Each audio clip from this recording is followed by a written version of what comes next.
السلام علیکم ورحمۃ اللہ وبرکاتہ۔ کلام شفا وظائف چینل پر آپ کو خوش آمدید۔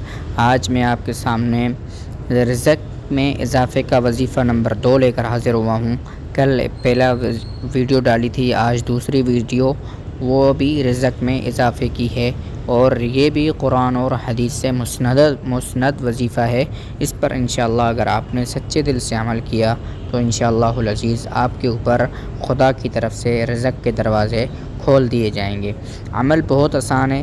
مغرب کی نماز کے بعد سورہ واقعہ کا معمول بنائیں اور روزی کے معاملے میں قدرت الہی کا مشاہدہ دیکھیں۔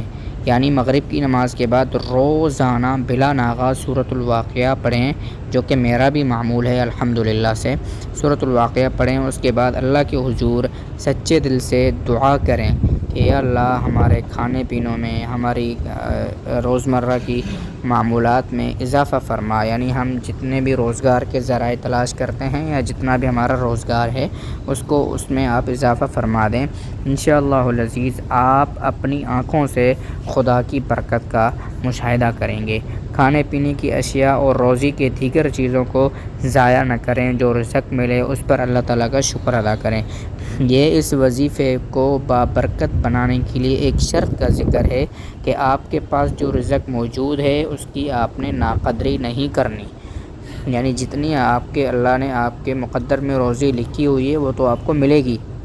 اگر آپ نے بڑھانی ہے تو اللہ سے دعا کر کے بڑھوا سکتے ہیں، لیکن جو آپ کے دسترس میں اس وقت آپ کے پاس رزق اور روزی ہے تو اس کو آپ نے ضائع نہیں کرنا، اس کی ناقدری نہیں کرنی۔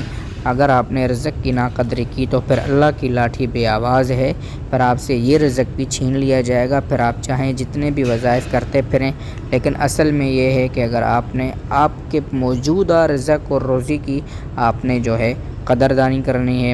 اللہ پاک ہم سب کو اپنے موجودہ رزق کی قدر عطا فرمائے۔ والسلام علیکم۔